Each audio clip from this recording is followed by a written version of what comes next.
Guillermo Nielsen, gracias por venir. Bueno, exsecretario de Finanzas. Un ratito vamos a hablar también con Ariel Aguilar, que es empresario del sector de marroquinería, un hombre de las pymes, justamente cuando hablamos de los descubiertos de cuenta corriente y demás. Guillermo, ¿cómo estás evaluando el acuerdo con el fondo en este momento? Bueno, sobre todo viendo lo que está pasando ahora, ¿no? Que por ahí algunos se asustan o dicen que, ¿pero qué pasó? Ayer anunciaron un súper acuerdo de 50.000 millones de dólares y hoy el dólar te subió 60 centavos, está cotizando ahora arriba de los 26 pesos. No, indudablemente el Banco Central no se está manejando, me parece a mí, con la prudencia requerida, ¿no? Yo creo que no es bueno que el primer día haya un salto de 60 centavos. Me parece que es un error. Es un error y eso me recuerda a un problema que es inédito en Argentina, pero que tiene mucha importancia, y es que creo que como parte de las corridas de las últimas semanas, una parte del mercado financiero le perdió el respeto a la mesa del central. La mesa del central. ¿Qué es la mesa del central? ¿Donde manejan? La mesa es donde se manejan las operaciones, tanto monetarias como las compras. ¿El tablero de control del Banco Central? No, el tablero de operaciones. De operaciones. O sea, no es ya control, sino venden, compra dólares. Normalmente cuando la mesa del central intervenía, el mercado se alineaba rápidamente. A nadie se le ocurría sacar los pies del plato. Una de las cosas que me parece que vamos a tener que ver con cierto cuidado y con cierta delicadeza es esta cuestión donde la mesa del central objetivamente quedó pagando y la corrieron varias veces pichis del mercado financiero, pichis de la mesa de dinero, ¿no? Entonces, a mí me parece que el central no termina de tener conciencia de lo delicado que es este momento, donde no puede dejar que se le dispare 60 centavos el dólar cuando se reabre el mercado. Estén o no estén los 5.000. Está bien lo que vos planteás, porque la noticia hoy es el dólar está a 26,10. El día después de que hiciste un acuerdo que supuestamente tranquilizaba las aguas. Entonces, la noticia es, bueno, y nadie te cree demasiado lo que estás haciendo desde el punto de vista de recrear la confianza. ¿Qué significa el dólar saltó 60 centavos?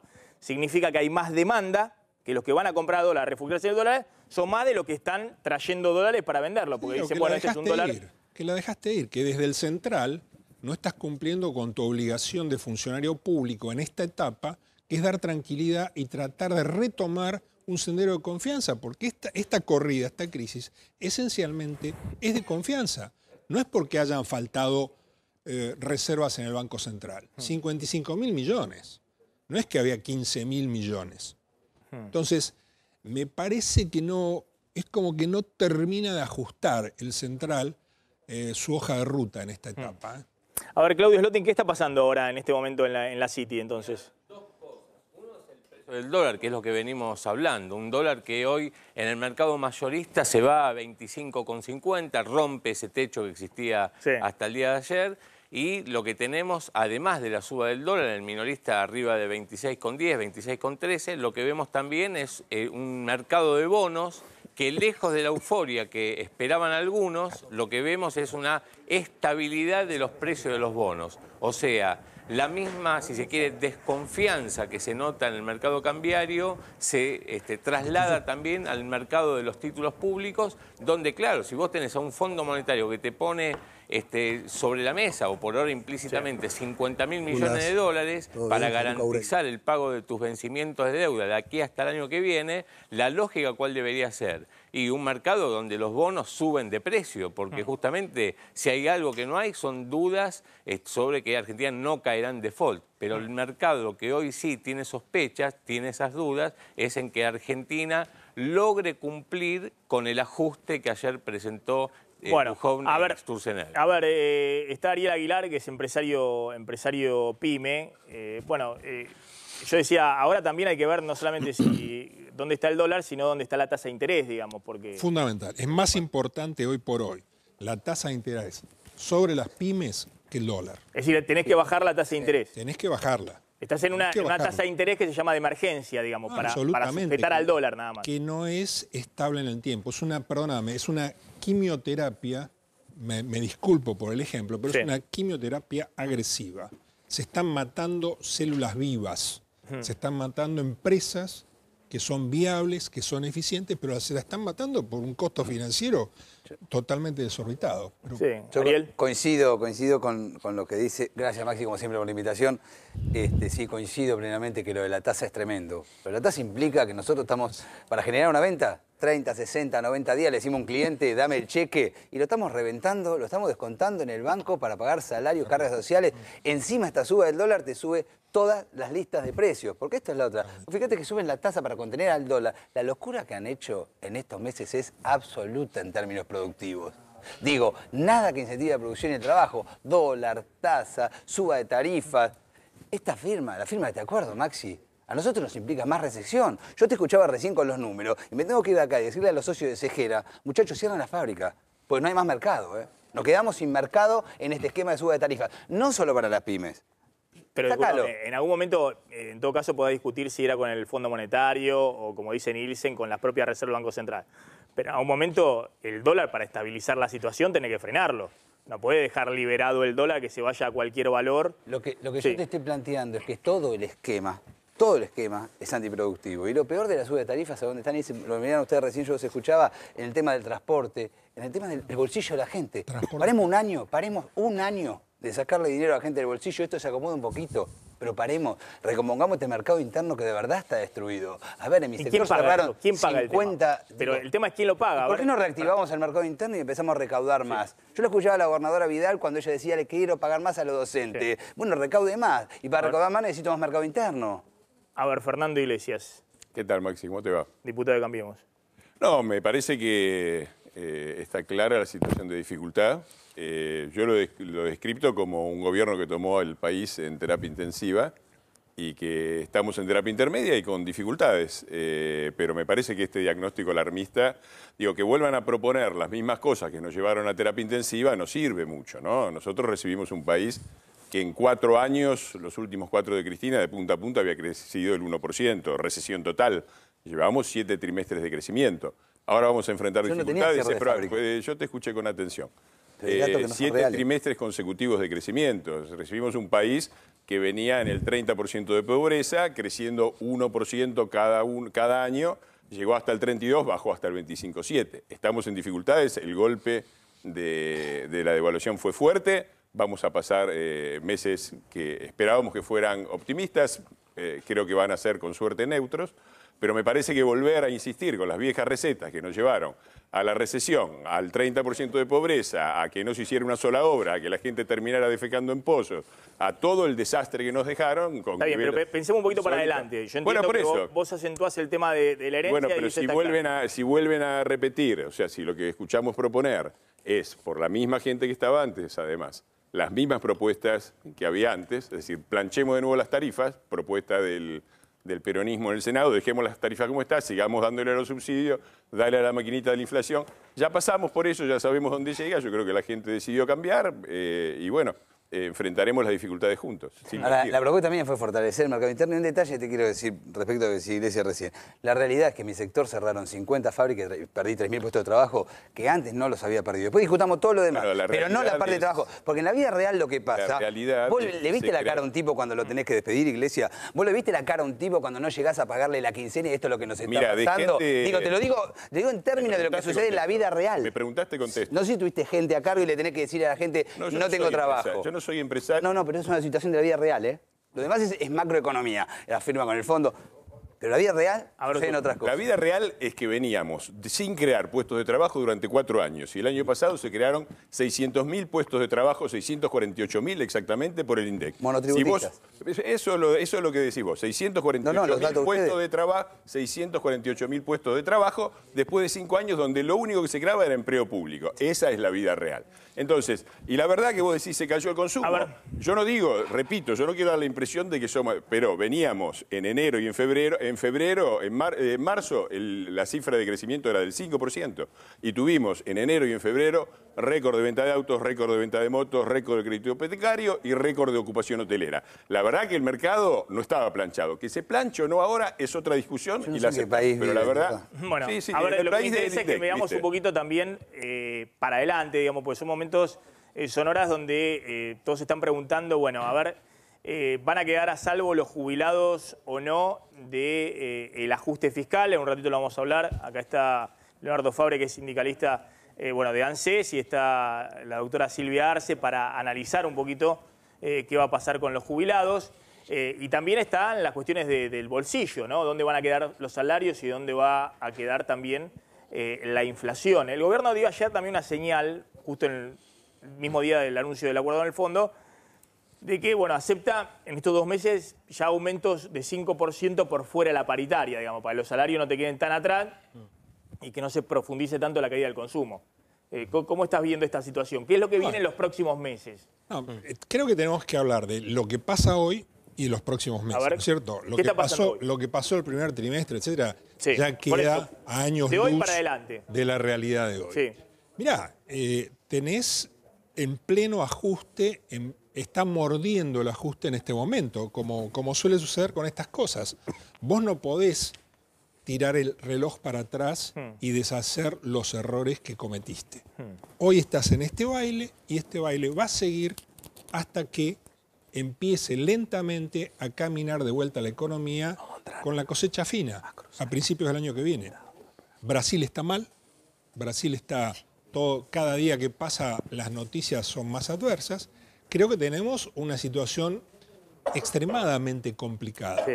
Acá hay que recrear nuevamente la confianza. Es muy valioso lo que está planteado de la relación entre la tesorería y el Banco Central. Yo creo que eso es lo más importante del acuerdo y lamentablemente creo también que es algo que se tendría que haber hecho hace 2 años atrás por lo menos. Es decir, que no siga habiendo emisión de pesos para financiar al Tesoro.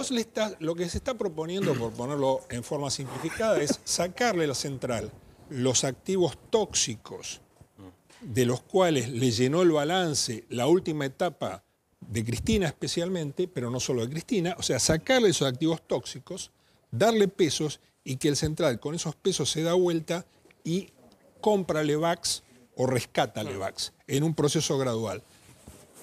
Realmente, si vos le sumás a eso el anuncio de que no se va a financiar más desde el central a la tesorería, o sea, no va a haber más papelitos de colores contra nada, estamos en un sendero que puede llevar a cambiar drásticamente la Argentina hacia el futuro. Puede llevar a una Argentina sin inflación y este es el requisito para el crecimiento. Bueno, eso estamos hablando de un mediano plazo, ¿no? Porque también el anuncio de ayer es que el gobierno acepta que este año la inflación va a ser, no se sabe cuánto, directamente no le pone meta, dice... Bueno, a ver, esa es otra cosa. Ojalá no sea el 27% que están pronosticando los consultores económicos, dice el Banco Central va a tratar de que no esté en el 27%, que no esté por arriba del 27%, y lo que dice Sturzenegger es que dentro de un año la inflación estaría bien encaminada si en junio del año que viene estuviera en 20-21, lo cual te está dando una señal de que la inflación ahora está mucho más alta, de 20-21%. Guarda esto, uno de los errores que está cometiendo ahora es insistir con inflation targeting, con metas de inflación. Ese es un error, Acá hay que trabajar sobre agregados monetarios. Está bien, pero basta de la frivolidad de tirar números. No te pongas muy técnico porque quiero que la gente también entienda. La gente entiende, ¿eh? Bueno, a la gente le dijeron entre el 8 y el 12. Pero que entienda sobre todo, que entienda, mira, hablando de no quiero que te pongas muy técnico, mira, lo puedes tomar ahí que lo tengo a Javier Milei, que vino atentamente a escuchar ¿me viniste a escuchar a mí o al profesor Nielsen? Al profesor Nielsen. Bueno, viniste a acompañar al profesor Nielsen. Sí. Para un segundito, ahora te van a poner bien ahí el micrófono. Pero, claro, no, lo que yo decía es que más allá de la cuestión técnica, lo que hay que entender es que hoy Argentina está, y ahora vamos a leer algunos puntos del acuerdo con el Fondo Monetario, donde Se dice lo obvio, que la economía va a un proceso de desaceleración económica. Es más, hay una cláusula en el acuerdo que plantea, ahora les voy a mostrar, porque en el documento incluso está tachado.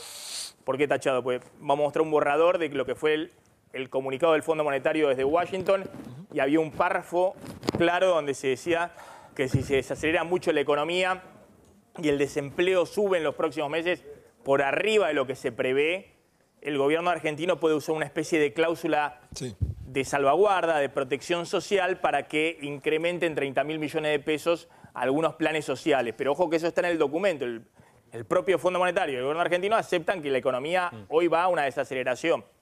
Entonces, lo que está viendo la gente es que los precios se están acelerando. No, es así. Y lo que se había planteado hace unos meses es que la economía estaba desacelerando los precios. Ahí está Javier Milei. ¿Qué tal, Maxi? ¿Cómo estás? Bueno, Javier, explícame, está serio, Milei, está bien, y en modo tranquilo. Explícame esto que estábamos viendo, que el día después de que anunciás un acuerdo de 50.000 millones de dólares, el dólar se te va a 26 pesos, te sube en vez de estabilizarse o incluso bajar un poquito. Bueno, primero hay que tener en cuenta que esa valla de contención de 5.000 millones fue sacada. Eso no es un tema menor. Había una valla artificial que había puesto el Banco Central para clavar el dólar en 25. Claro, con lo cual vos tenías un precio artificial. Me parece correcto sincerar, porque es parte del proceso en el cual avanza el acuerdo con el Fondo Monetario Internacional. Ahora, también yo de vuelta iría sobre la parte monetaria, porque a mí me parece muy interesante lo que se ha propuesto. Avanzar sobre la independencia del Banco Central, que el tipo de cambio sea flexible, porque eso es menos doloroso en términos de actividad, dejar de financiar al Tesoro, ¿sí? Dejar, de comprar los dólares en el mercado. Y esto, yo creo que hay una cosa muy interesante con el tema del desarmado de la posición de Lebacs, por lo que va a implicar en términos de tasa de interés. A ver, las Lebacs hoy vos las tenés sobresaturadas. Por distintos motivos, vos tuviste que esterilizar dinero. Concretamente, al inicio de la gestión se evitó una hiperinflación, ¿sí? Y eso se ve reflejado en el stock de Lebacs. Entonces, ese instrumento está muy saturado. Si vos limpiás el balance del Banco Central, como describía el doctor Nielsen recién, limpiando esos bonos que son las letras intransferibles contra las Lebacs y desinflás el balance, como vos vas a estar sacando títulos de la calle, por decirlo de alguna manera, ¿qué pasa? El precio de los mismos sube, es decir, la tasa de interés va a bajar fuertemente. Por eso yo creo que una de las apuestas que debería hacer Sturzenegger, y que me parece que es la apuesta que debería hacer el gobierno, es, mirá, con la situación que está hoy en Argentina, Argentina hoy está en crisis. El tema es si vas a una recesión aguda o te estalla por los aires, ¿sí? Entonces, si el gobierno hace el ajuste y hace los deberes, vamos a tener una recesión aguda. ¿Qué es lo único bueno que va a poder mostrar? Que si se para arriba de los agregados monetarios y no emite más, de corto plazo le va a subir la tasa, pero automáticamente, en cuanto limpia el balance del Banco Central, la tasa de interés se desploma. Está bien. Y eso, contribuye mucho al funcionamiento de la economía. Ahora quiero volver a este tema, ¿no? Porque yo creo que todos estamos viendo eso, ¿no? Ahora vamos a leer la parte del comunicado del Fondo Monetario donde dice que si la economía se desacelera más o el desempleo sube mucho, van a tener que sostener el gasto social. Estamos hablando, la verdad, de escenarios para los próximos meses que no son buenos, porque estamos hablando entre el mal menor. Estamos hablando, ojalá que la inflación no suba demasiado, pero todos dan por seguro que la inflación va a ser mayor al 25% que tuvo el año pasado. En el acuerdo, ayer reconoció Duhovne que la economía va a crecer este año. El FMI le dijo que ponga 0,4% de crecimiento, porque el FMI es más pesimista. Duhovne cree que va a crecer 1,4%, pero ese escenario, como la economía creció el primer trimestre, significa que en los próximos meses tiene que caer la economía para que dé ese promedio. Entonces, la verdad que es un escenario, y yo creo que se empieza a ver también desde afuera para recrear la confianza, si la situación social y política es sostenible. A ver, Fernando Iglesias, porque viene a un escenario complicado, el gobierno. Sí, eso lo que dice Milei técnicamente está bien, ahora, desde el punto de vista yo me alegro del manejo político, no suelo coincidir mucho ni con Nielsen ni con Milei, pero en estas cosas coincido. Me parece que han hecho una buena descripción. Vienen meses que no van a ser fácil y va a depender mucho de la responsabilidad de todos para sacar las cosas adelante. Ahora, para resumírtelo como yo veo la situación, este gobierno cuando empezó, y ahí también coincido con Milei, la alternativa era ir a una hiper a una hiperinflación, ir a una hiperrecesión o financiarte usando el único activo que los K habían dejado más o menos sano, que era el endeudamiento externo, aprovechando que las tasas estaban muy bajas en el mercado internacional.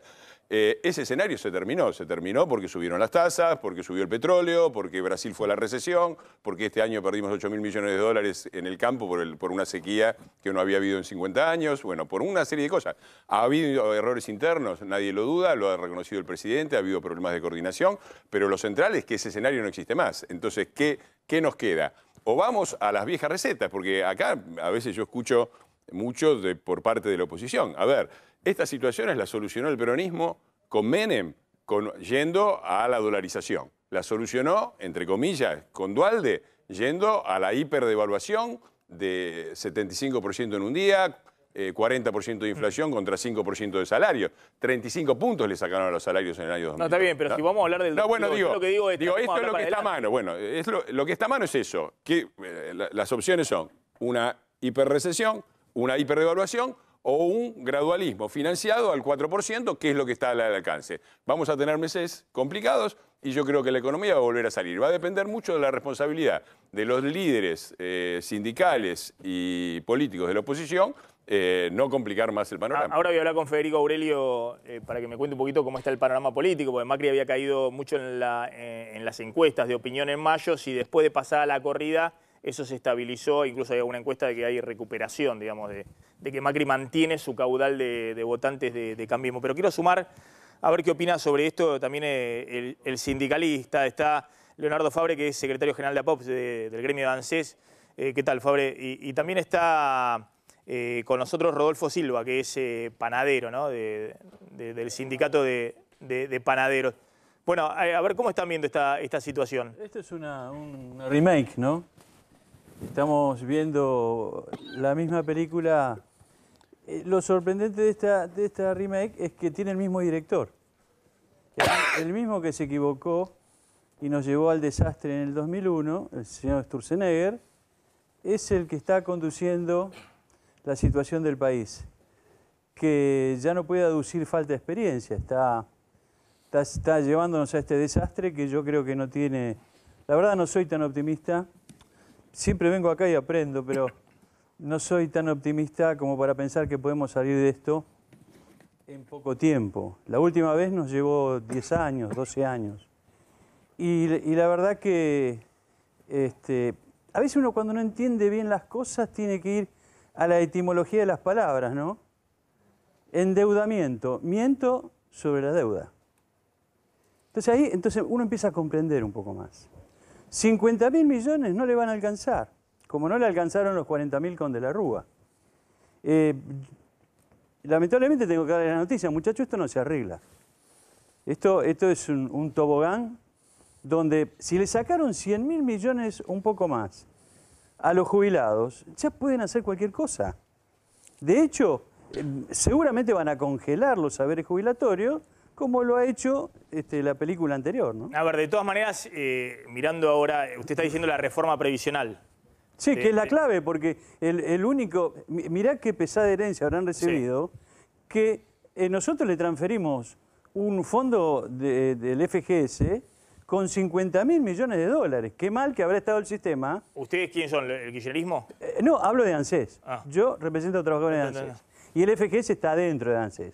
Y digo, si el Banco Central hubiera tenido tanto dinero como dicen que tiene, que yo no lo creo, no hubieran ido desesperados a buscar un préstamo. Y ahora seguramente van a tomar el único ahorro genuino, porque el único ahorro genuino es el ahorro de los trabajadores. Ese no se va nunca del país. Está bien. Ahora vamos a hablar un poquito también de los jubilados, ¿no? Que yo digo que si la economía está con una aceleración de la inflación, mejor que esté la nueva fórmula de los jubilados y que no esté la vieja. Obviamente. Pero es porque la economía anda mal.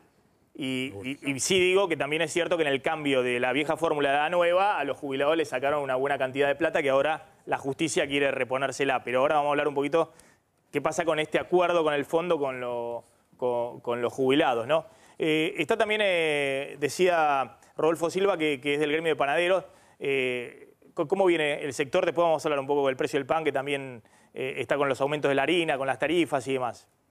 Yo creo que viene con un retroceso bastante amplio y ya se viene viendo más que a la vista. El problema que tiene el sector panaderil que las panaderías son pequeñas pymes familiares desparramadas a lo largo y lo ancho de la Argentina, son aproximadamente 40.000, pero que no tienen la fuerza política de otros sectores de la economía, de entrar en el Ejecutivo, de ir a una Cámara de Diputados, de ir a hacer lobby en la Casa Rosada e imponerse hacia los grandes sectores. Entonces hoy, en una crisis como la que hoy está, terriblemente son más las panaderías que cierran que las que están abiertas, y las pocas que va quedando en abiertas, Ministerio de Trabajo, AFIP, todos los entes regulatorios del Estado, lo único que se encargan de, cuando se atrasa el 931, de ponerle multa tras multa. De cobrar los impuestos, digamos. Y cada vez se asfixian más. De cobrar los impuestos, puntualmente de cobrar los impuestos. Sí. Entonces lo que nosotros decimos en una es, situación financiera complicada, con la tasa de interés al 40, con la economía cayendo, es complicado también la presión de que te tenés que pagar por un lado, al 20 los impuestos, ¿no? Entonces lo que nosotros decimos, no somos políticos, simplemente somos panaderos. Hoy por ahí tenemos una dirigencia joven que se vino preparando, que tuvo la posibilidad de estar en los medios, a través de ¿qué? De un reclamo, hacer un panazo y ponerse hacia el sector político, mostrar que estamos. Después hablamos un poquito del precio del pan, ¿no? Porque a mí me interesa más allá del reclamo gremial, porque cada sector en estas situaciones tira de la puntita de la frazada, digamos. Los empresarios pymes... Que no es un reclamo gremial, es un reclamo genuino. No, está bien, pero si al trabajador en la casa va a comprar el pan, sí, pero nosotros estamos en el fondo del mar. El 80% del empleo, no te olvides. Pero todos tienen el reclamo genuino, pero todos tiran de la puntita de la frazada porque están... Pero bueno, lo que estamos discutiendo es que la frazada está cada vez más cortita en la economía actual. Le querías hacer una pregunta a Fernando Iglesias, Carlitos González Prieto, dale. No, a Nielsen en realidad, Maxi. ¿Qué diferencia tiene perdón, Fernando, ¿qué diferencia tiene el fondo con el fondo con el que negociaba usted? Porque dicen que es un fondo más progre. ¿Es así realmente o es la misma lógica la del fondo? Hay cosas que son distintas. El fondo esencialmente es igual. El cuerpo técnico se enteró de estos aspectos sociales y esto que recién nos contaba Maxi en cuanto a una cláusula que permite utilizar fondos si la cuestión social se empeora. Esto es absolutamente nuevo. Esto es absolutamente nuevo. Les leo textualmente. Y el fondo se enteró al mismo tiempo que nosotros. A ver si se puede mostrar. Fíjate, a ver si puedo mostrar esto. Porque este es el comunicado que emitieron desde Washington, traducido para los medios de habla hispana. A ver, ¿se ve ahí? Viste, está en la calle 19, la 19th Street de Washington, donde está ahí en la calle 19 y Pensilvania, donde está el Fondo Monetario Internacional. Típica comunicado del Fondo Monetario Internacional, 7 de junio, el día de ayer, y está el comunicado en castellano. Entonces le ponen el traductor para hacer el comunicado, y hay algunos párrafos que evidentemente... te quiero mostrar este párrafo. Hay algunos párrafos que evidentemente después deciden en la oficina de prensa del fondo eliminar porque se nota que no había acuerdo sobre esos párrafos de cómo comunicarlo. Uno de los párrafos donde se elimina es este, fíjate que está tachado.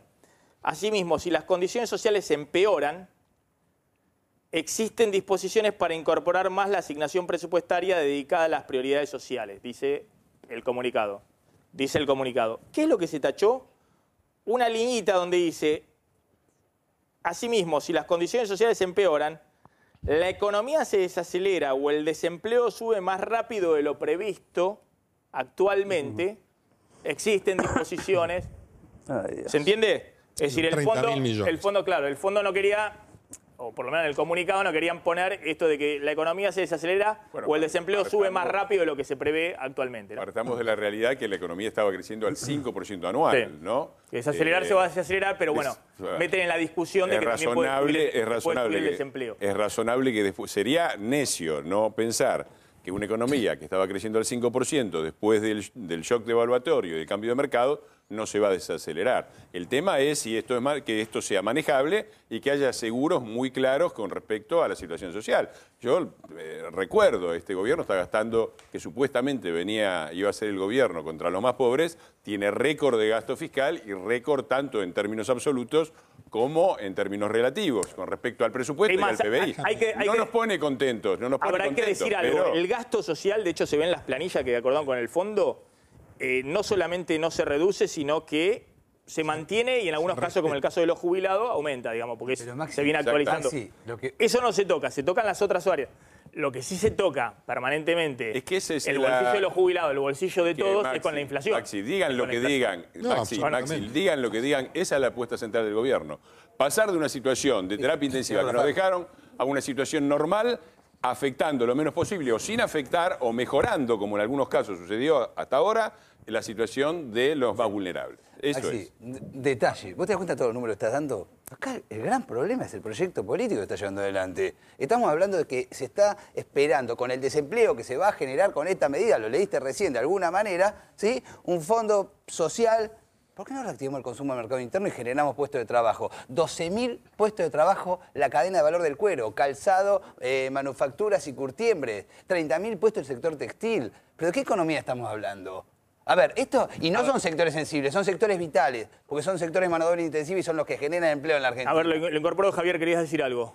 Sí, a mí me parece muy relevante lo que vos estás contando de la parte que se tacha en el comunicado y que no hay acuerdo, que tiene que ver, a ver, el fondo está bien, a ver, digamos, si el ministro Duhovne habló de una expansión del 1,4, el fondo habla de una de 0,4, el arrastre estadístico ya era 1,5, quiere decir que la economía va a caer fuerte. Está en recesión. ¿Y qué es lo que pasa? Como el fondo, digamos, te pone condicionalidades sobre el nivel de déficit fiscal, te quita ese párrafo, ¿para qué? Para que vos no tengas motivos adicionales para desviar la meta fiscal más allá de lo que tengas que dar de asistencia social. Me parece que, digamos, es el arte de leer los comunicados, ¿no? ¿Se entiende esto? Me parece que tiene que ver con eso. Es muy con importante lo que está diciendo, ¿no? Es muy importante. O sea, acá, fiscalmente, para el fondo, se crece al 0,4. Es decir, los desvíos van a ser con respecto a ese 0,4, no al 1,4 que toman las autoridades argentinas. Esto conviene tenerlo clarito hoy. Quiero que me expliquen los economistas, y también le voy a pedir a los sindicalistas, y a Silvia Arce con el caso de los jubilados, es, bueno, ¿qué hace la gente en términos de su salario, de sus ahorros? De sus ahorros estamos hablando de que hay tasa de interés altísima, pero el que ahorra sigue comprando dólares porque no encuentra otra alternativa, el que tiene algún tipo de ahorrito. Estamos en una economía bimonetaria. Bueno, esto es así. No hay vueltas. Los argentinos ahorramos en dólares. Hace 50 años. Las grandes compras, digamos, algunos automóviles, propiedades, son en dólares.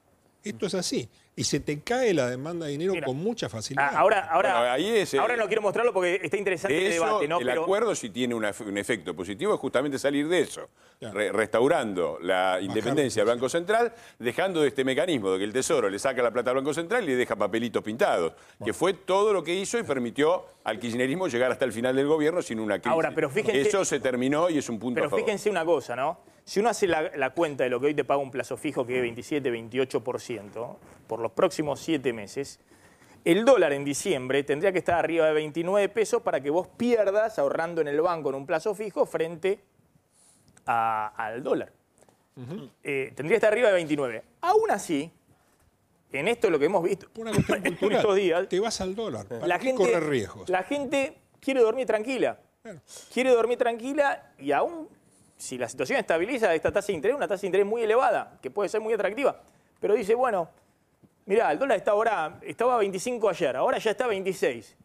Voy y me refugio en el dólar, bueno, sí, eso es muy grave, porque estamos diciendo que la tasa de interés ya es demasiado alta para lo que puede soportar la economía productiva. Va a llevar décadas de disciplina fiscal, décadas de ausencia de inflación, revertir eso. Eso no se revierte. Para el pequeño ahorrista, ¿hay alguna otra alternativa, Javier? ¿Vos ves alguna otra alternativa? El pequeño, no estoy hablando de los que vos asesorás, los fondos de inversión, los bonistas, las empresas, los bancos. Es decir, el que tiene apenas, no sé, 10.000 pesos, 15.000 pesos le sobró en el mes, ¿qué hace con ese dinero? Pero es que justamente ese es el punto. O sea, la historia inflacionaria argentina de 70 años de desastre con el Banco Central, lo que hace es que hayas destrozado el mercado de capitales, la forma de canalizar los ahorros. Y entonces, un pequeño ahorrista, lo único que tiene para comprar son dólares. Entonces, por ejemplo, vos le decís, no, mirá, comprá Levax. ¿Vos te imaginás a una persona, digamos, todos los días fijándose, digamos, el equilibrio dólar-tasa para ver si salta y pierde o no con el que compra Levax si se mantuvieran estas tasas elevadas, que la verdad que son absurdas, porque si se mantienen estas tasas elevadas, quiebra la economía, digamos. Claro. Pero si se mantuviera el dólar, tendría que estar arriba de 31 pesos en diciembre para perder frente al dólar. A ver, claro, pero ahí lo que entra en juego, ¿sí? Es que esas características, los instrumentos esos que tienen tasas, que son tasas muy cortitas y que las tenés que renovar, te pega un salto el tipo de cambio y te hizo perder un montón de plata. Entonces, el ahorrista chiquito, que no puede estar todo el día mirando, ¿sabes qué va a hacer? Va a comprar dólares. ¿Por qué? Porque sabe que durante los últimos 70 años siempre le permitió cubrirse. Bueno, es interesante, porque entonces es un error hoy el Banco Central dejar el día después del acuerdo con lo que dice Nielsen. Absolutamente. El día después del acuerdo no podías dejar que no el dólar dejar que se te dispare 10 centavos. Estamos hablando de un país de 2 millones de argentinos, ¿no? Sí. Faltan otros 42 que acá... 3 millones de argentinos son los que ahorran, los únicos que ahorran en la Argentina y compran dólares. Hay 42 millones más. El resto no. Que muchos ya no tienen para comer. Para el resto, el problema del dólar es la inflación. Claro, no existe. Cuando se mueve el dólar... No existe. El problema es la comida. Cuando un tipo como Broda te dice que tenés que tener abiertas las 24 horas los comedores, estamos en un momento grave de la sociedad, ¿no? Mira, Maxi, lo que me están comentando desde la City, en este momento, cuando uno tiene que hablar de por qué está subiendo el dólar, habla de inversores justamente argentinos, pequeños, medianos, que están comprando. Hoy no es un mercado donde esté terciando el fondo internacional, el gran fondo internacional. Es la gran demanda local justamente por eso. De ahorrista. A ver, está Diego de Nicolás ahí en la City porteña. Diego, buenas tardes, ¿cómo estás?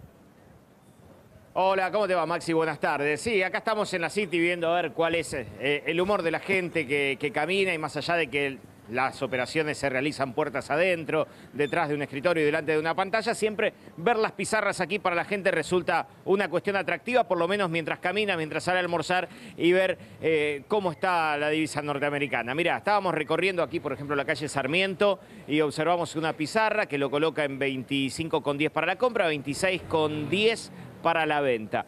A ver, si estiramos un poco más la vista para allá, creo que, bueno, ahora está mostrando el euro un poquito más lejos, pero seguramente ahora van a mostrar... Diego, hay arbolitos, hay más gente de lo normal entrando ahí a las casas de cambio, a los bancos. No. El ritmo es normal. Tengamos en cuenta que es un viernes... en donde mucha gente quizás apura algunos trámites porque se le termina la semana, y si tenés que ir a buscar los arbolitos, quizás en los lugares más turísticos, como la calle Florida, pero no tanto aquí en la zona más de la calle San Martín y de la calle Sarmiento. Pero bueno, 26,10, depende de la casa de cambio donde uno lo mire, es la punta vendedora del dólar acá en la City. Perfecto, Diego. Vos me decías que básicamente son pequeños hoy los que están comprando dólares. En los bancos lo que están notando es una afluencia de inversores pequeños y medianos locales. Paralelamente, desde los fondos de inversión nos me están diciendo que hay una demanda exagerada o adicional a la que se veía en los últimos días. A ver, vamos a hablar un poquito de jubilaciones, pero está Federico... Antes te redondeo esto, si me permitís. La corrida la inician grandes fondos de afuera, que se retiran. Pero esencialmente fue una corrida doméstica. Fueron argentinos que fueron al dólar. Pasados los primeros 2, 3 días, el tema del impuesto, etcétera, fue una corrida esencialmente argentina. Y yo creo que el anuncio de que íbamos al Fondo Monetario asustó más de lo que tranquilizó en ese momento. No hubo una baja significativa en los depósitos en dólares, eso se puede verificar. Eso es importante hubo decir. Una baja significativa. Hubo paso del dólar, y a pesar de que toda la oposición apostó a transformar una corrida que era cambiaria en una corrida bancaria que ningún país puede tolerar, a pesar de las apuestas consistentes en el Congreso, con la ley de tarifas, con las declaraciones, con las operaciones periodísticas, no hubo ni una baja significativa de depósitos en dólares, ni corrida bancaria. Y me parece que con respecto al tema del dólar, otra vez, a ver, el dólar tiene que estar en algún nivel. No tiene que haber ni atraso cambiario, ni tiene que haber un dólar sobrevaluado. Yo me permito recordar que el peronismo la tenía 1-1 en el 90 y después el cambio actual de lo que tuvo el kirchnerismo sería 42. El dólar kirchnerista al inicio ahora sería a 42 pesos. Bueno, hay oscilaciones, va a tardar en estabilizarse, es posible, dentro de márgenes que sean razonables. Porque con atraso cambiario ya vimos lo que le pasaba, especialmente a las pymes. Me asombra que cuando se corre el dólar, las pymes no se pongan contentas, porque eso de alguna manera también les da competitividad. La estructura de costos está fuera de eso. No tiene que haber atraso cambiario, ni tampoco puede haber una devaluación muy fuerte que afecte los salarios. En el medio de ese equilibrio es donde está tratando el gobierno cuando de se mueve el dólar la no se cosa. pone Para eso la contento flotación. y los que se benefician, porque la inflación va para atrás, va atrás del dólar, es lo mismo que nada. Digamos. Permitime una observación, Maxi. Un segundito, porque está Federico Aurelio, director de la consultora Aresco. No le conocemos el tono de voz, por favor. Están todos muy enfáticos con la economía. Hombre clave para el tema de encuestas de opinión en estos momentos. ¿Cómo está Macri desde el punto de vista de la opinión pública? Digamos, en un momento donde necesita un respaldo por lo menos de los propios votantes de Cambiemos. Sí, bueno, el gobierno nacional tuvo una caída, en primer lugar, en diciembre con la ley de reforma previsional, un trimestre tranquilo de enero-marzo y 2 meses de caída que fueron abril y mayo, principalmente abril, que fue con el eje de las tarifas de servicios públicos. En el mes de mayo había empezado con toda la locura esta del martes del vencimiento del Olevac y esos días asfixiantes que había generado una caída y que en nuestras mediciones por primera vez había bajado el piso de los 40 puntos. Es decir, que nosotros lo habíamos tenido siempre la valoración favorable del gobierno entre 40 y 50 puntos, que más que una satisfacción por lo que estaba pasando, sino la voluntad de renovar la confianza con él de un 40% de argentinos, había bajado al 38% en los primeros días de mayo. Justamente el acuerdo del FMI, que es valorado negativamente cuando se anuncia por parte del gobierno por el 60% de los argentinos, sin embargo, lo continúan varias semanas de tranquilidad cambiaria que le permiten a la gente tener un clima un poco más de tranquilidad y vuelve a subir la valoración del gobierno a 40-41 puntos. Igual no deja de estar dentro del rango bajo y lo que sí observamos es que entre los meses de abril y mayo hubo una caída de la intención de voto cuando uno intenta generar los se recupera después cuando se frena la corrida cambiaria, se recupera y vuelve nuevamente del piso arriba más bajo, del 40% de adhesión. Se queda en los 40 puntos. Del piso de 38 que había superado por primera vez la barrera de los 40, lo vuelve a recuperar. Bueno, esto que dice Federico Aurelio, que obviamente encuesta también para el gobierno, pero para todo el peronismo y los gobernadores y demás, coincide también con una encuesta que está dando vuelta de Poliarquía, que le daba también la misma caída por primera vez en mayo, debajo de los 40 puntos, hasta 35%, con más de 63% de rechazo al gobierno. Y en los últimos días, creo que cerró el lunes pasado, se recupera arriba de los 40 puntos el gobierno cuando logra frenar la corrida cambiaria. ¿Qué significa esto? Que si Macri sigue conservando su 40%, que fue el 40% que sacó en octubre, hay que ver qué pasa con la economía en los próximos meses, pero es el caudal que el gobierno necesita, que es el caudal de Cambiemos. Sí, digamos. es el 40% de valoración positiva o de apoyo que no se traduce en 40% de voto, ¿no? Es decir, no todo se traduce en voto. Sí se observa en los meses de abril y mayo una caída de la intención de voto. El gobierno es cierto que hasta abril tenía una cercanía a los 40 puntos de intención de voto, no solamente de apoyo, y por lo tanto tenía una probabilidad importante de poder ganar en una potencial primera vuelta. Esta caída de abril y mayo le baja la probabilidad de ganar en primera vuelta. Ahora, ¿esa la recupera, de la caída, parte de la caída? No, eso se mantiene en valores... Yo la que había visto, de los 10 puntos de caída, 5 los había recuperado a partir de la estabilización. Pero en no la imagen del gobierno. Pero yo estaba hablando en voto. Bueno, ¿por qué es importante este tema? Porque, va a depender de qué pase en la economía, pero yo creo que hoy también el tema de recrear la confianza y de que también vuelvan a ingresar fondos y se estabilice la situación depende mucho de cómo está posicionado el gobierno. Eso es esencial porque el golpe más duro que tiene el gobierno en los meses de abril y mayo es la caída de las expectativas, ¿no?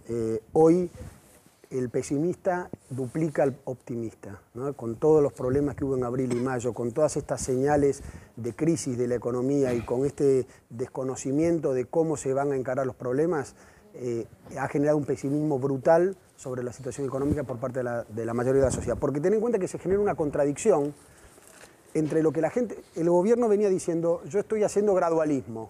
La mayoría de la gente pretendía un gradualismo aún mayor, es decir, aceptaba el ajuste, pero pretendía un gradualismo aún mayor que el que venía haciendo el gobierno. Y los economistas como Javier Milei o Guillermo Nielsen decían, no. Vos tenés que ir más rápido. No, porque te va a aparece atrapar. la corrida cambiaria y la crisis del mercado, y le dan señales al gobierno de que tiene que hacer un ajuste más fuerte. Entonces la gente está azorada porque dice, yo que pretendía que viniera un ajuste más gradual y sin embargo ahora me dicen que va a venir un ajuste más intenso y tiene miedo que eso le afecte en la economía. Sí, y el tema tarifas también, y por eso el gobierno me parece que está revisando un poco con el acercamiento con la CGT, autorizando aumentos de salario por fuera de las paritarias de 5% y demás. Se está dando cuenta que hay algún límite ahí, que va a tener que maniobrar muy finamente.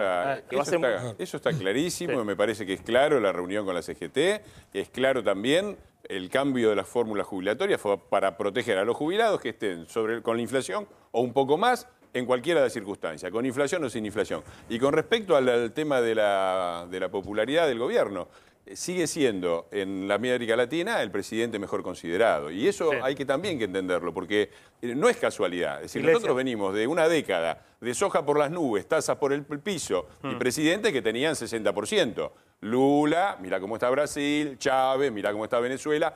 Me parece que la gente entiende que podemos haber cometido algunos errores, que la situación no es fácil, pero creo que también ve un gobierno que supo manejar una situación que en otras situaciones en la Argentina terminaba en la hiperdevaluación, terminaba en la hiperinflación, terminaba en un desastre. No estamos bien, es una situación complicada, vamos a tener un par de trimestres probablemente amesetados o casi en recesión, pero también venimos de 7 trimestres de crecimiento y vamos a volver a eso.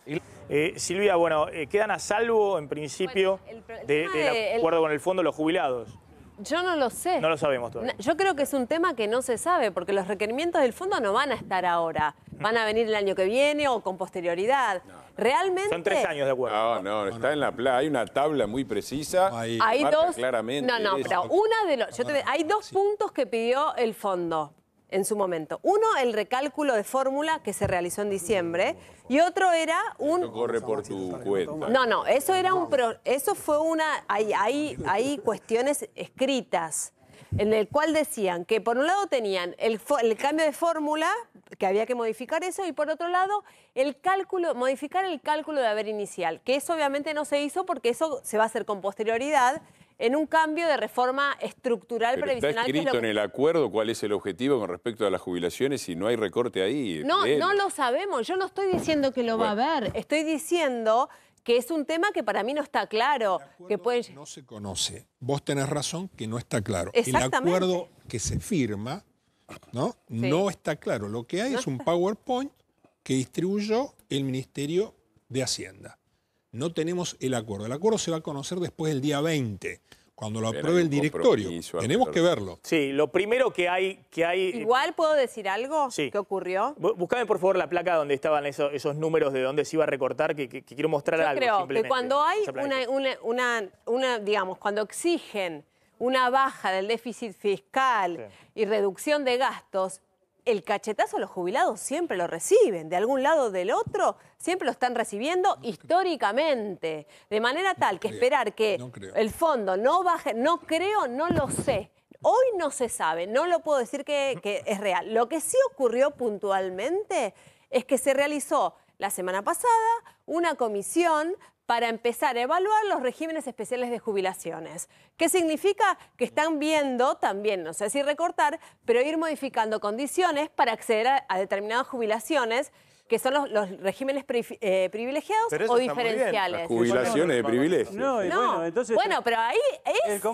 El comandante de avión que se jubila a los 65 años. Discúlpame. Si hay injusticia en las jubilaciones. ¿A vos te parece que un docente no tiene que jubilarse antes de tiempo? Andamos a estar con 40 pibitos todo el día. No, yo no estoy diciendo eso. Lo que estoy diciendo es que también hay casos donde no es justo, llámese jubilaciones... te estás confundiendo. No me estoy confundiendo. Son 2 tipos de... A ver, ¿cuál es el problema de analizar si están bien jubilados o no? Jubilaciones de privilegio. Solamente jubilaciones de privilegios presidente, vicepresidente y ministro de la Corte. Eso analicemos. Esos tres. Analicemos Luego, eso. No, pará. Luego Tenés viene- diputados No, esos son provinciales, cajas aparte. diputados Pará. nacionales. No mezclemos tanto. Diputados mezclemos nacionales tanto. no tienen No, jubilación no, de no. privilegio. No. Analicemos los casos de privilegio. El diputado, el senador en la nación tienen la misma jubilación y los mismos requisitos que cualquier persona. Exactamente. El Poder Lo que Judicial. hay- Perdón, Poder Judicial. Pero esos son voy a aportar algo, diferenciales. Bueno, pero son porque ahí tenía el privilegiados. documento del documento que hizo ANSES justamente para la revisión de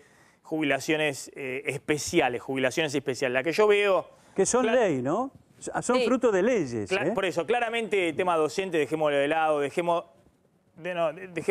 claramente el tema docente. Bueno, el tema docente, el tema de los investigadores de CONICET, sí está el tema de los diplomáticos y el tema de la justicia. Y ahora vamos a contar, porque hay jubilaciones de más de 250.000 Ahí pesos. sí, discutamos porque es eso. movilidad. Por eso, ahora voy a mostrar. Son regímenes esto lo que le quería mostrar es que este año, o el año pasado, mejor dicho, el 55% del gasto público son prestaciones sociales.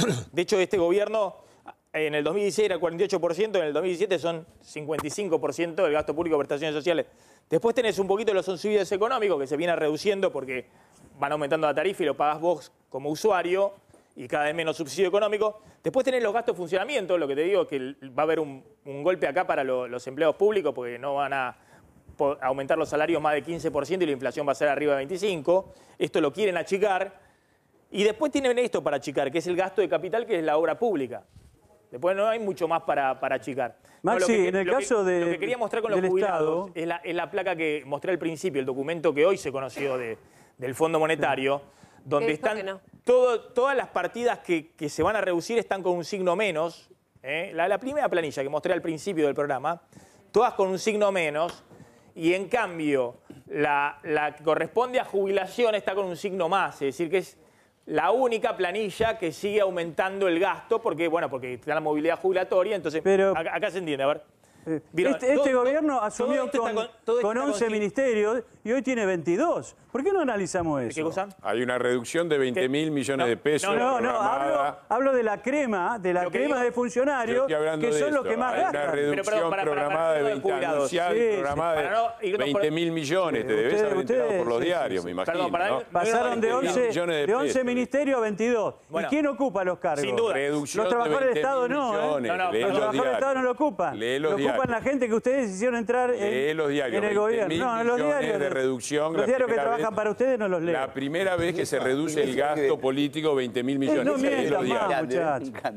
Bueno, me dejan un segundo. A ver, hay algo que hasta Nielsen va a coincidir con Fabre, digamos, que han multiplicado ministerios. Y Nielsen Hasta Milei iba a coincidir. fue empleado jerárquico de ANSES. Así que no. Así es, nos conocemos de muchos años. Hasta Milei va a coincidir en esto. Pero bueno, no, lo que quiero decir es que lo único que no se reducen los subsidios, se reduce la obra pública, se reducen los salarios de los empleados públicos.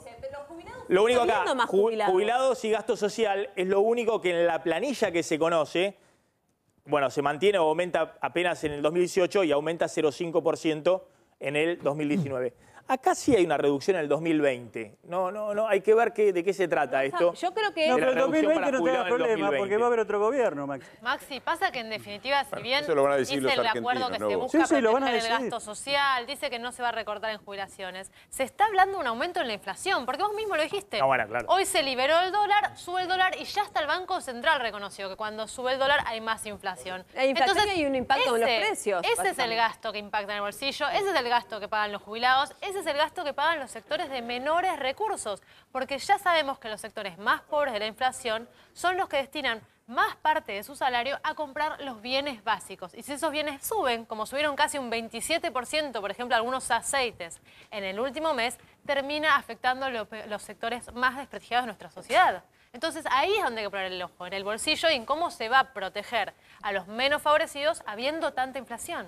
A ver, Javier, ¿querías decir algo? Sí, quiero aclarar un par de cosas. Sí. En general, cuando vos vas al Fondo Monetario Internacional y haces los acuerdos tienen metas en términos de déficit fiscal, tienen metas en términos de la evolución de agregados monetarios y tienen metas en términos de reservas netas, ¿sí? En general, digamos, ese es el formato típico. El que propone el formato del ajuste es el gobierno. Y tal como decías vos, Maxi, el único renglón que sube es jubilaciones. Y está incluida la inflación porque en el presupuesto, cuando vos tenés el PBI, se compone de una cantidad, de una variación de una cantidad, y justamente la variación de los precios, ya está la cobertura contra la inflación, o sea, con lo cual le ganan relativamente, porque además le ganan al PBI relativamente. Ese es el primer punto. Y que hay que quedar bien claro que el fondo pone esas metas y que es el gobierno el que decide cómo cumplirla. Entonces ese PowerPoint ya tiene un valor adicional, primer punto.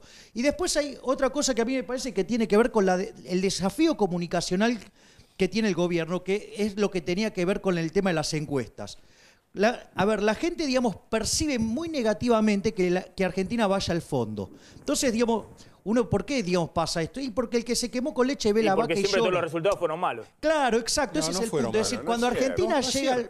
Eso no es cierto. A ver, cuando Argentina llega al fondo, llega porque llega en una condición de crisis. No es cierto, ¿sí? escúchame. Y cuando no ajusta, digamos, como en general Argentina no hizo los ajustes, ¿sí?, terminó mal. Por eso la gente tiene una mala idea de lo que es el fondo, ¿sí? Mira. Ahora, digo, la única vez que nosotros le garpamos y salimos del fondo fue, digamos, cuando lo pagó Kirchner, ¿sí? Pero en el resto de los casos, por decir algo, antes del 2001, no salimos del fondo, siempre fue no un desastre, cosa. ¿sí? No, entonces, no es cierto, lo que tiene que hacer el gobierno es explicarle a la sociedad que para que no se salga con un desastre, hay que hacer justamente el ajuste fiscal que está proponiendo y cumplirlo. Yo sería partidario que fuera más fuerte, pero eso es otro tema. Mirá. Bueno, le agradezco ahí a Milei. Mostrármelo desde el encapotado, digamos, con el piloto negro desde las sombras, ahí Milei en la parte, en el fondo de la escenografía. En un rincón sombríento. Gracias, pero desde acompañar al profesor Nielsen. No tengo tiempo. No. ¿Querés decir algo? Sí, te quiero decir. Es falso que el fondo haya sido siempre con caída. Los dos últimos acuerdos fueron con crecimiento. 2002. Y te digo más. No solo fueron con crecimiento, hay otra idea equivocada y muy arraigada en la gente, es que no cumplimos con los acuerdos. Eso también es falso. Desde el 2003, los dos acuerdos se cumplieron a rajatabla. Se le siguió pagando el fondo. Y la salida, déjame una se cumplieron en los objetivos, en la inflación, las metas de inflación, etcétera. Todos los países del primer mundo, después de la crisis del 2008, salieron con financiamiento del fondo y evitaron una gran recesión mundial sobre la base de financiamiento del fondo. Así que acabemos con la pavada de que todos los que van al fondo les va mal, porque no es cierto. Mira, Grecia la pasó muy mal. Parece ser que el mundo... No es un acuerdo con el fondo, no es con el fondo. Un acuerdo con la Unión Europea. Pero es cierto, es cierto. Voy a contar la diferencia. Con la troika. Sí, bueno, pero la diferencia grande. Unión Europea, Banco Central y fondo. La diferencia grande de Grecia y Argentina es que Grecia estaba como en la convertibilidad, no puede devaluar, porque está dentro del euro. Claro. Grecia no tuvo ningún Los acuerdo. pueblos les va mal. Fue brutal. Maxi, no solo eso, no solo eso. No hubo quita de deuda, porque no se lo permitió Alemania. Claro. Ahora hay un cambio político en Alemania donde parece que le van a dejar la quita de deuda después de más de una década de caída del producto. Claro, ¿querías decir algo? Tono de voz, dale. ¿Querés algo optimista, digamos, para cerrar? Claro, yo vengo con el pesimismo de las encuestas, se vio tanto optimismo que le voy a decir a los entrevistados que se están clave equivocando. Para el gobierno recrear las expectativas. Y miren este programa, Federico, clave para el gobierno recrear las expectativas, generar expectativas. Absolutamente, favorables. yo creo que con la situación que tenemos hoy, de acá al 2019, es difícil pensar que vamos a estar en una situación positiva, pero por lo menos que la gente vea que se está yendo en el camino de la recuperación. Fundamental, porque ha sido un gobierno mucho de expectativas. Lo han sostenido, lo han bancado las expectativas. Humo. Totalmente. Todo humo. El sustento todo del humo. Maxi, una pregunta. Me quedé sin tiempo. Volvimos al crecimiento, 7 trimestres de crecimiento. 4 años de expectativa ya llevamos. Yo quiero decir lo que me pasó cuando los escuchaba todos. Bájala Hablaban eso, de los leos. Recordemos que casi 4 millones de jubilados cobran 8.000 pesos. Ahí está el problema. Sí. Digamos, estamos escuchando que las LEVA, que la cosa, que el dólar... Y recordemos que hay como 4 millones... Tiene que nombrar todo el tiempo al gobierno anterior. Eso corre por tu cuenta. Eso corre por tu cuenta.